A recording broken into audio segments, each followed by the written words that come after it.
Assalamualaikum warahmatullahi wabarakatuh. Anak-anak, fisika kali ini Ibu akan membahas tentang bab 3, yaitu fluida.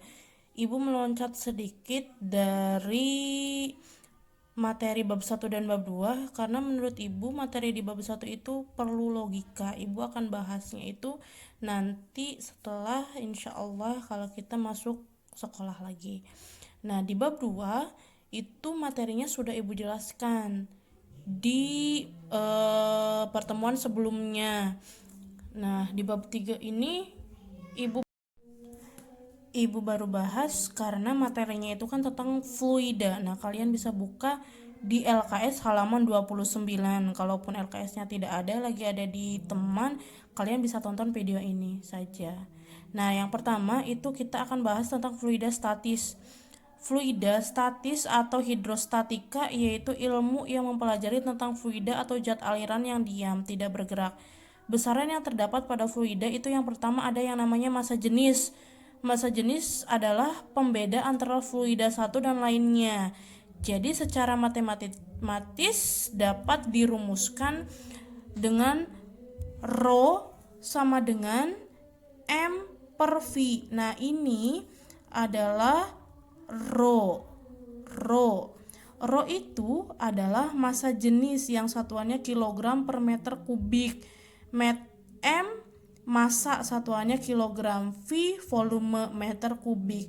Awas, satuan itu harus sama dengan ini. Apabila di soal belum sama dengan yang di sini, kalian harus rubah terlebih dahulu. Ya. Nah, di sini Ibu akan membuat rumus gampang, rumus segitiga. M, Rho, dan V. Jadi kalau misalkan di soal yang ditanyakan volume, kalian tinggal tutup V. Berarti V M dibagi Rho, seperti itu.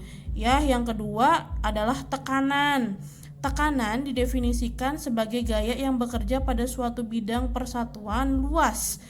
Nah, dari definisinya saja sudah terlihat bahwa tekanan adalah gaya persatuan luas, di mana F adalah gaya, satuannya Newton, A adalah luas, satuannya meter persegi. Nah, sama Ibu akan buat rumus cepat di mana F, P, A. Kalau yang ditanyakannya gaya, kamu tinggal tutup F, tutup. Berarti gaya rumusnya P dikali A. Kemudian tekanan ini dibagi menjadi beberapa macam. Yang pertama ada tekanan hidrostatis. Hidro itu kan air. Nah, berarti tekanan yang berada di dalam air. Perbedaannya, kalau tekanan hidrostatis ada Rho GH. Massa jenis kali gravitasi dikalikan dengan ketinggian atau kedalaman.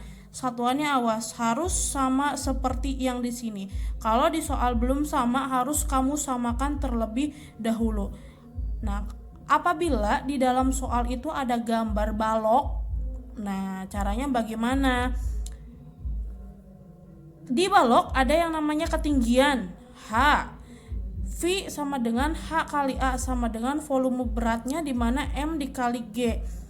Kalau kamu mencari luas, artinya panjang dikalikan dengan lebar. Kalau misalkan nanti di soal ada seperti ini, di mana kamu harus mencari panjang kali lebarnya dulu untuk mendapatkan hasil dari A, luas. Nah, kalau ada soal seperti ini, mencari tekanan adalah gaya perluas, di mana gayanya juga punya rumus lagi. M kali G dibagi A sama dengan Rho V G per A, Rho GH. Ini adalah pembuktian rumus. Pembuktian rumus dari atas. Nah, kenapa ada pembuktian rumus ini? Supaya nanti kalau di soal ditanyakan dari mana ya nilai rumus Rho GH itu? Nah, dari mana? Dari sini awalnya. Nih, dari sini awalnya. Ya, nah yang bawah ini harus kamu ketahui ada 3 buah gambar. Ini adalah alat tekanan hidrostatis di mana untuk mengukur kedalaman, tinggi. Kamu bisa lihat di sini benda yang pertama, kedua dan ketiga itu kan berbeda luasnya. Tapi kok pada saat dimasukkan air ketinggiannya itu sama saja. Padahal lubang di sini kan berbeda. Nah, jadi itulah kegunaannya tekanan hidrostatis, alat tekanan hidrostatis. Walaupun ini lubangnya berbeda, tapi pada saat dimasukkan air tingginya itu sama saja. Ya, tidak ada bedanya ini lebih tinggi, ini lebih rendah, tidak. Sama saja tingginya. Ini adalah tadi Ibu bilang alat hidrostatis. Nah, selanjutnya itu yang B, ada tekanan gauge. Tekanan gauge itu lebih menekankan pada atmosfer. Kenapa dinamakan tekanan gauge? Karena yang menemukan itu silsilahnya si Gauge. Gauge itu nama orang. Nah, tekanan gauge itu biasanya jarang digunakan. Dia hanya memperkenalkan saja.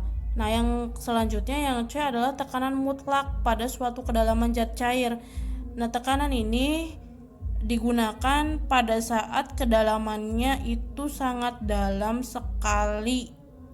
Contohnya kedalaman air laut. Nah, seperti itu. Ini baru digunakan.